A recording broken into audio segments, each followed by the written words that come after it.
You're scrolling Kickstarter. A watch catches your eye. Gorgeous dial, sapphire crystal, a bracelet that looks like it was pulled straight from a Rolex catalog. And it's $200. 10,000 people have already backed it. $2 million raised in 30 days.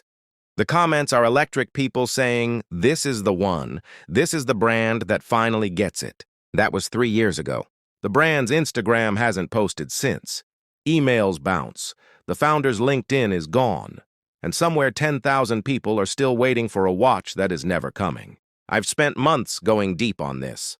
The failed campaigns, the founders who vanished, the backers who lost hundreds of dollars and felt something worse than angry. They felt stupid. And what I found wasn't a string of bad luck. It was a pattern. The same trap, set the same way, sprung on the same kind of person, again and again. So today, we're going to walk through it, every step. Because the only way to stop falling for it is to see exactly how it works. Here's the first thing to understand. These campaigns aren't designed to deceive you. They're designed to make you feel something. And watches are the perfect product for that. They're visual, personal. They live on your wrist where everyone can see them. A watch isn't a tool, it's a statement. It says something about who you are and what you value. That's why you don't just want one. You believe in it, and the pitch is built for that belief. We're cutting out the middleman. The distributors, the retailers, the markups, we're taking all of that out and delivering luxury quality straight to you. It sounds logical, fair, like they're letting you in on something the industry doesn't want you to know.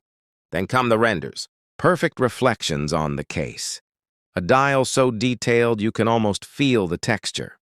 These aren't photographs of a real watch, they're digital artwork. But your brain doesn't know that. And your heart has already decided it wants one before your brain catches up. A watch that should cost $1,000 for $179. That line alone, that single line, has convinced hundreds of thousands of people to hand over their money. Because it feels too good to be true, but just believable enough to take the risk. That gap between too good to be true and just believable enough is exactly where these brands live. Let's talk about real money, real brands, real people who never got their watch. Triton watches raised $340,000 on a diver's concept with a unique liquid metal bezel. Backers loved it. Then the delays started. Manufacturing issues, quality, control. Just a few more months. Months became a year, then 2. The website disappeared. Backers are still posting in forums today. And what strikes me is that they stopped asking for the watch a long time ago. One backer wrote, "I don't even want the watch anymore. I just want him to look me in the eye and tell me what happened to my $300. That sentence is everything, because that's not a consumer complaint. That's a betrayal. Dorsum raised $1.2 million and executed what I can only describe as a masterclass in slow ghosting. A minimalist dress watch that would rival brands 10 times the price. Early updates were enthusiastic. Then they got shorter. Then further apart. Then they stopped entirely. The last update reads like a goodbye letter that never actually says goodbye. $1,200,000. And silence. Olive Watch is a different kind of failure. And in some ways, almost worse cause because they actually shipped. But what arrived looked nothing like the renders. Cheap finishing, a crown that wobbled, a bracelet that scratched within days. Backers who'd waited 18 months felt something specific when they opened that box. One of them put it perfectly. "I defended this brand in every thread. I told people to be patient. I wish I hadn't." That's not anger. That's the feeling of having been the last person in the room to understand what was happening. Axia 1. Raised $500,000 on a stunning skeleton concept. Delays piled up. Backers organized. A class action lawsuit followed.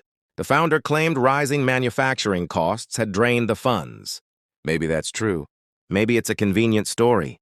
What isn't in dispute? No watches, no refunds, and a legal process that will outlast anyone's patience. 4 brands, over $2 million. And these aren't edge cases. They're just the ones documented well enough to trace, which means the real number is bigger, much bigger.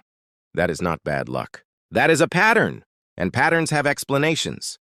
Before I tell you why this keeps happening, I want to separate two things that get mixed together because they're not the same, even though they feel the same when you're the one waiting. Some of these founders started with real intentions. They loved watches.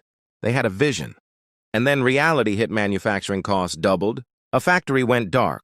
A shipment sat in customs for 6 months. They burned through the money trying to solve problems they never anticipated. By the time they admitted failure, there was nothing left to refund. These founders usually kept updating nervously, apologetically, with increasing honesty until they had nothing left to say. That is a failed business. It still destroys trust. It still costs you money you're not getting back. But it's a different thing from what comes next. Then there are the ones who knew, who launched with numbers that never added up, and renders of a watch they had no serious plan to manufacture. The money went to salaries, lifestyle, other ventures. They were fast to collect, slow to communicate, vague under pressure, and quick to blame external forces. When backers pushed hard enough, they lawyered up or simply vanished. That is fraud. It just rarely gets prosecuted as fraud. And that matters, because it means you cannot rely on the legal system to protect you. The reason comes down to one sentence buried in Kickstarter's structure. A pledge is not a purchase agreement. It's support for a creative project in exchange for a promised reward. That distinction creates a legal gap wide enough to drive a truck through. Good faith effort to deliver is almost impossible to prove or disprove. Chargebacks expire within 60 to 120 days, long before most campaigns admit failure. In 2015, the FTC settled its first ever Kickstarter fraud case against a creator who raised $122,000 for a board game and spent it on personal expenses. A warning shot, but a quiet one. For a $400,000 watch campaign that goes dark, the regulatory machinery simply isn't built to help you. The honest answer is, for most backers, the money is gone. What's left is the lesson, and it only has value if you use it before the next campaign, not after. So why does this keep happening? 6 reasons, and they stack on each other like floors of a building that was never meant to hold any weight. 1. They have no idea what manufacturing actually costs. Designing a watch on a screen is free. Making 10,000 of them is not. Tooling fees, movement sourcing, case finishing, crystal cutting, strap production, every single one has a price a first-time founder almost never gets right. By the time reality hits, the campaign money is already spent on renders, a website, and a launch video. 2. The render is not the product. What looks flawless in a 3D program looks very different coming out of a case polishing machine. Backers fall in love with an image and receive an object. Those two things are rarely the same. 3. They have no relationships in the supply chain. Established watch brands have spent decades building trust with manufacturers and movement suppliers. A Kickstarter founder is a stranger cold-calling factories, competing with real clients for production slots, getting leftover attention. When problems arise, and they always do, there's no leverage and no one picking up the phone. 4. The economics collapse between campaign day and delivery day. A watch priced at $199 in 2021 might need $280 to break even in 2023 once shipping spikes, materials jump, and exchange rates shift. But the founder already promised $190 to 10,000 people, so they either absorb the loss until the money runs out or they disappear. 5. Kickstarter has almost no accountability built into it. Kickstarter takes its cut on day one and moves on. No escrow, no delivery guarantee, no enforcement mechanism. The platform profits whether the watch ships or not. 6. And this one is the hardest to say. Most of these founders should never have been founders. They're enthusiasts who love watches and can build a beautiful page. But loving watches and running a manufacturing operation are completely different skills. One requires passion, the other requires logistics experience, vendor management, financial discipline, and crisis planning. They're not villains. They're just dangerously, catastrophically unqualified for what they promised to do. Here's what I want you to hold on to, though. Because this isn't a story about how crowdfunding is broken beyond repair. Some of these campaigns worked. And not by accident. Baltic launched from France with affordable vintage-inspired watches. But before they asked for a single dollar, they showed physical prototypes imperfect, honest, photographed under real light. They communicated delays not with corporate language, but like a person talking to another person. Backers didn't feel like they were waiting on a promise. They felt like they were following a journey. Today, Baltic is one of the most respected independent watch brands in the world, not because they were flashy, but because they were trustworthy. Bruta built a following on quirky retro design, but survived on operational discipline. Established manufacturers, small batches, under-promised timelines, and when something went wrong, they said so immediately, not 3 months later when the story had grown too heavy to carry. Worn and Wound built their curatorial credibility by a single rule. They only put their name behind brands with physical samples, realistic pricing, and founders who understood the difference between designing a watch and manufacturing one. Strip away the names and you find the same pattern in all 3. Physical prototypes, small runs, named manufacturers, problems communicated as fast as wins, pricing built for reality, not excitement. They treated backers like partners, not an audience for a performance.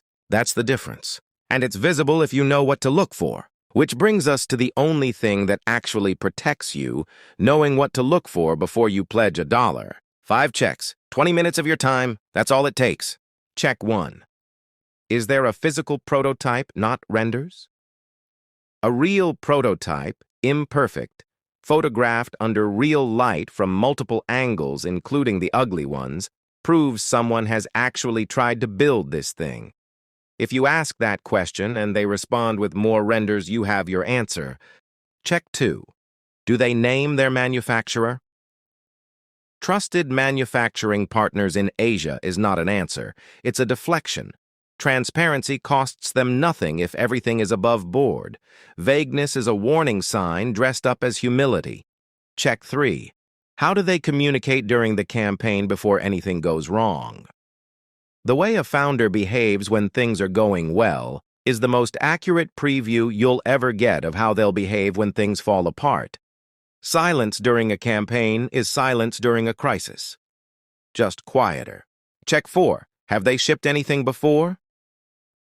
If this is their first attempt at manufacturing anything at any scale, you are not backing a product. You are funding an education. That might be a risk you're willing to take, but you should know going in that's what it is. Check 5. Is the price suspiciously low even for an indie brand? Sapphire crystal, a quality movement, a stainless steel case with proper finishing, none of that is free. If a campaign is offering all of it for $150, either something on that list isn't what it claims to be, or the math doesn't work and the founder hasn't figured that out yet. A legitimate brand will welcome every one of these questions. A brand with something to hide will give you a non-answer dressed up in confidence. That distinction right there is the whole game. Kickstarter watches can work, and when they do, it's worth everything. The feeling of backing something before it was anything, and watching it become real, that's genuinely special. But the model hands money to people before they've proven they can do anything with it. It offers backers almost no legal protection, and it rewards a beautiful page over a viable plan. Until that changes and there's no sign, the responsibility sits with you. Because a pledge is not a purchase. No matter how much it feels like one, no matter how beautiful the render is, no matter how electric the comments are. Somewhere right now, 10,000 people are refreshing a page that hasn't updated in 14 months. Don't be the next 10,000.